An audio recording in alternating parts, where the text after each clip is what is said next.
When did you get the word that there was a deal, and was there any point where your confidence had become shaky about this? No, through the whole process, looking at the people who were involved, including the bipartisan group of senators, but also the president. I think I was on one of the stations a couple of weeks ago, and I said people continue to underestimate President Biden, and he continues to deliver. And it's really because he has such a intentional team. So you talk about Steve Ricchetti, but you have to talk about Anita Dunn and Ron Klain and Luis Otero also, along with Brian Deese and Susan Rice. I mean, the thing that is so special is the fact that he says, let's just keep our head down, do the work. We don't have to grandstand. We don't have to beat our chest. Let's just deliver for the American people. So it's the same thing we did with vaccines and getting them shots and arms. It's the same thing we're going to do with infrastructure, and then we'll go to the families plan. And we're going to keep every day waking up to see if we can't make people's lives better.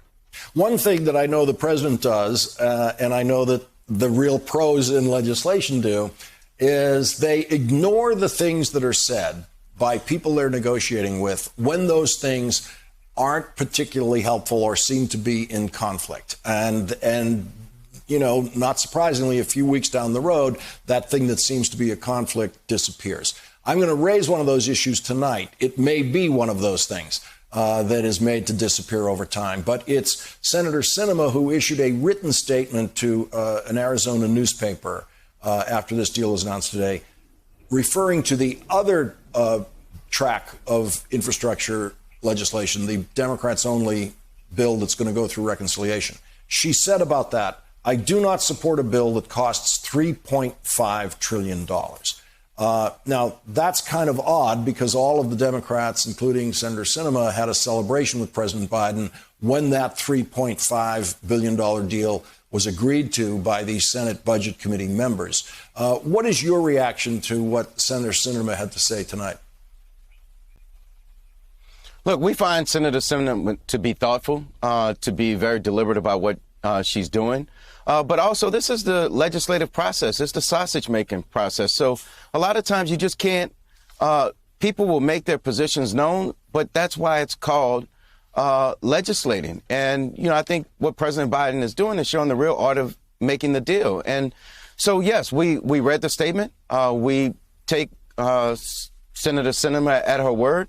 But this is a long process, and this indicates where she is today at this moment. So every statement is a snapshot in time, and we look forward to continuing to work with her. She played a very important role in this bipartisan deal, and we expect her to play a big role in the families plan as we invest in the human infrastructure and the American people. Let's listen to what Senator Schumer said tonight after this big procedural win. My goal remains to pass both bipartisan My goal remains to pass both the bipartisan infrastructure bill and a budget resolution during this work period. Both. It might take some long nights. It might eat into our weekends. But we are going to get the job done, and we are on track. Again, the vote tonight means we're on track to reach our two-track goal. What's so interesting about that is Senator Schumer has said that from the start. And yet there came a point a few weeks ago where some Republicans acted as if they were surprised when Senator Schumer said that again after the bipartisan deal was first agreed to at the White House with the president. And so that's one of those examples of what I would just call noise in the legislative process, where those Republicans pretended that they didn't know there was a second track. And now tonight, it's completely non-controversial that there's a second track. And there's 18 senators, Republican senators, supporting the bipartisan deal.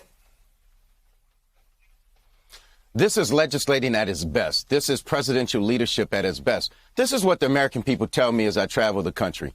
Where you agree with Republicans, agree, get it done, move on. And the places where you don't agree, go fight about it. So we agree on this historic investment in infrastructure in this country, removing lead service lines, going to our schools and homes, an historic investment in Amtrak. But we may not agree on the investment in people and adding 4 years of free public education so we can win the future. But where you agree, Get it done for the country. And where you disagree, go fight. Now, we have every intention of winning the fight, and President Biden has won every fight so far. So we feel good about it, but this is what people want. Get together, make progress, and where you don't agree, go hash it out. And so we're going to hash it out on the family's plan. We're going to take our case to the American people, why it's important to invest in them and their future, in the care economy, and clean energy. All of those things are just as important as the physical infrastructure, and we're going to make the case for it. And we feel good about it.